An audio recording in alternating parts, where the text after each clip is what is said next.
Bible में लिखा जो अपने भाई से प्रेम नहीं करता, प्रेम सिर्फ वो नहीं जो हम ब्लड रिलेशन से करते हैं, प्रेम जो हम अपने भाई से करते हैं, जो परमेश्वर से जन्मे हैं। हालेलुया। ना हम कैन के समान बने जो उस किससे था, कैन किससे पैदा हुआ था, दुष्ट। हालेलुया। दोबारा पढ़ेंगे इसे।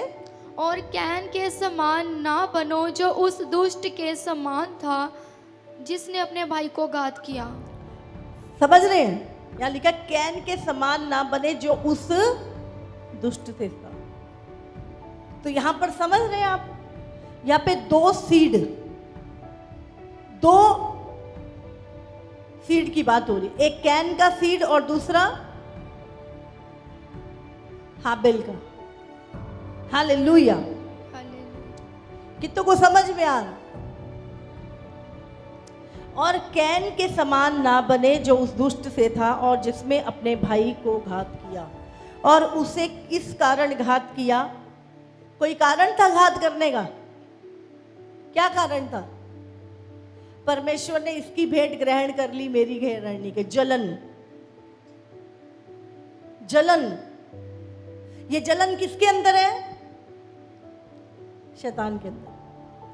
क्योंकि जब शैतान स्वर्ग से गिराया गया वो जलन से भर गया, और जब परमेश्वर ने मनुष्य को अपने स्वरूप और समानता में बनाया वो जलन से भरा हुआ। और सचमुच ये जलन शैतान की ओर से। याद रखें, अगर आपको किसी के लिए जलन हो रही है तो समझ लो शैतान का प्रभाव आपके ऊपर आ रहा है। जलन, शैतान स्वर्ग से गिरा, जलन से भर गया। और यहां पर भी क्या लिखा है, क्यों घात किया? हाँ, इसकी भेंट ग्रहण कर ली, मेरी नहीं की। इस कारण कि उसके काम बुरे थे और उसके भाई के काम धर्म के थे, सत्य के थे। आज बहुत सारे लोग आपसे नफरत करेंगे, इसलिए नहीं कि तुम्हारे काम बुरे हैं, इसलिए कि तुम्हारे काम भले हैं। हालेलुया। तो अचंभा मत करना, अचंभा नहीं करना। मैं तो सही चल रहा हूं, मैं तो अच्छे काम कर रहा हूं, फिर ये व्यक्ति मुझसे क्यों जलन कर रहा है, ये व्यक्ति मेरा क्यों बुरा सोच रहा है? क्योंकि उसके काम बुरे हैं। हालेलुया। इसलिए वो क्या करेगा, तुमसे जलन करेगा। कैन और हाबिल क्या थे? हाबिल प्रार्थना करने वाला था और कैन दुष्ट बुरे काम करने वाला था, क्योंकि वो उस दुष्ट से था। हमें कई बार लगता है कि जो सर्प है वो सर्प धूर्त था, लेकिन आपको पता नहीं, कुछ एंजेलिक बीइंग थे, जो स्वर्गीय प्राणी थे, जो सांप के समान थे, जिनका जो रूप था, आपने देखा होगा, अगर किसी ने फैरो की फोटो देखी होगी, बहुत सारे ऐसे किंग आप देखोगे पुराने समय में, जिनके जो मुकुट थे उस पे ऐसे सांप लगा हुआ है। आप अगर आपने हिस्ट्री पढ़ी है या आपने देखा है तो उनके मुकुट के ऊपर क्या है, सर्प होता है, ऐसे करके लगा होता है या ऐसे करके लगा होता है, और पूरा जो वो ऊपर का होता है वो सर्प की जैसे खाल होती है, उसके समान उनका मुकुट होता है।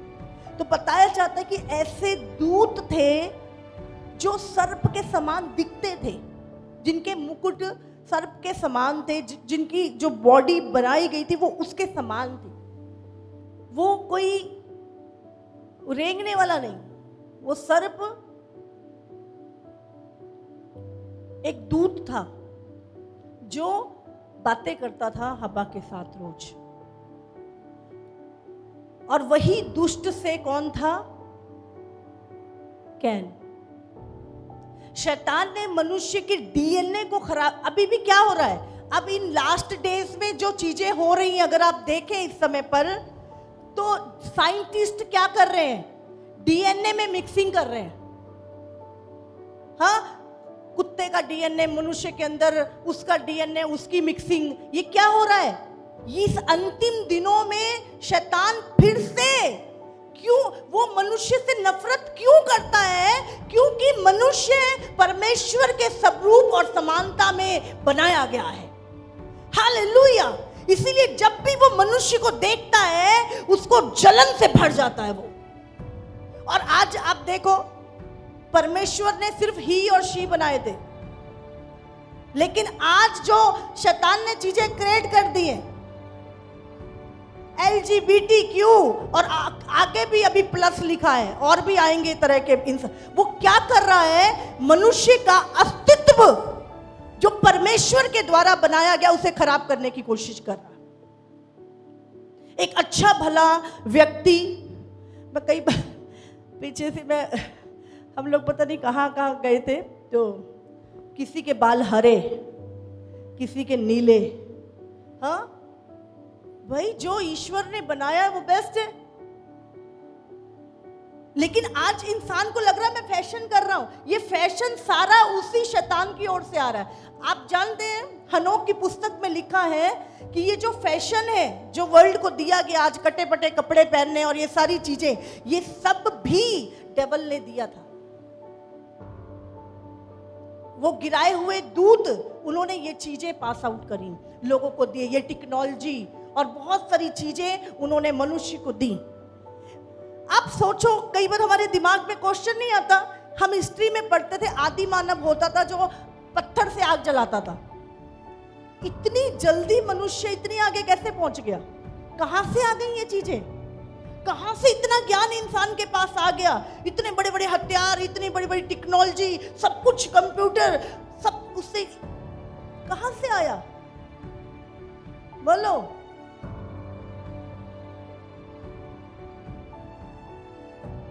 इतनी जल्दी, इतने 1000 सालों में नहीं आया, पर ये कुछ एंड के टाइम में इतनी टेक्नोलॉजी कैसे? अभी देखो, ये सारी चीजें पहले भी आई थी। अगर आप पुराने नियम में देखें, जब परमेश्वर ने, बाइबल में लिखा है, वही शैतान का सीड निम्रोद जिसको हम कहते हैं, अगर आप उत्पत्ति में पढ़े तो निम्रोद जो था उसने क्या है, बेबीलोन की मीनार बनानी शुरू करी। उन्होंने कहा हम स्वर्ग में चढ़ेंगे, और जैसे ही वो बना रहा था, परमेश्वर उतरा देखने के लिए और भाषा में गड़बड़ी डाल दी, क्योंकि परमेश्वर नहीं चाहता था कि एक इंसान पापी होके स्वर्ग में एंटर करे या शैतान पापी होके वहां पे जाए। इसीलिए परमेश्वर ने भाषा की गड़बड़ी, इतनी सारी भाषाएं कहां से आ गई? हाँ, आपको पता है पहले एक ही भाषा थी पूरे संसार में, सब एक ही बोली बोलते थे, और जब आप एक भाषा एक बोली के होते हो तो आपके लिए कुछ भी इम्पॉसिबल नहीं होता। और बाइबल में लिखा है परमेश्वर ने वहां भाषा की गड़बड़ी डाली। अगर आप उत्पत्ति 11 पढ़े, वहां पे लिखा हुआ है। और उसके बाद परमेश्वर ने उनके काम बीच में रुक गए और वो इधर उधर जाकर फैल गए। हालेलुया। आप जानते हैं, अभी आपको इस समय दुनिया की उस पिक्चर में वही पुरानी कहानी दिखाई दी जाएगी। अभी 1-2 साल पहले कॉमनवेल्थ गेम्स हुई थी इंग्लैंड में, और वहां पर उसी बाल देवता की फोटो रिप्रेजेंट की गई, और वही गुम्मद जो निम्रोद उत्पत्ति 11 में जिसने बनाना परमेश्वर ने छोड़ दिया था, वही गुम्मद की फोटो उस कॉमनवेल्थ गेम में दिखाई गई। आज भी शैतान पूरी रीति से यही चाहता है कि वो स्वर्ग चला जाए, वो जगहों पे दोबारा एंटर कर ले, जो हो नहीं सकता। लेकिन वो अधिकार परमेश्वर ने आपको और मुझे दिया है। हालेलुया, क्योंकि हम परमेश्वर से जन्मे। अभी देखो, साइंटिस्ट क्या कर रहे हैं, उन्होंने ऐसी बूम बना ली है, अब स्त्री बच्चे को पैदा नहीं करेगी। बच्चे जो हैं वो लैब में पैदा होंगे। एक एक लैब में 30-30 हजार बच्चे पैदा होंगे और उन्होंने ऐसी माँ की शेप में ऐसी बूम बनाई है और उसी को देंगे। और उनके अंदर आप जानते हैं शैतान को नफरत है क्योंकि आपके अंदर उसका सीड है और वही सीड वो करप्ट करना चाहता है, निकालना चाहता है। हमारे अंदर दया आ जाती है कई बार, है ना, कुछ होता है, कोई मर जाता है, दया आती है, वो दया वाला पार्ट निकाल देगा, इमोशन वाला पार्ट निकाल देगा। और इंसान क्या है, रोबोट की तरह, कोई दया नहीं, कोई फीलिंग नहीं। जैसे आज की दुनिया होती जा रही है स्वार्थी। आज लोग कैसे हो रहे हैं, स्वार्थी होते जा रहे हैं।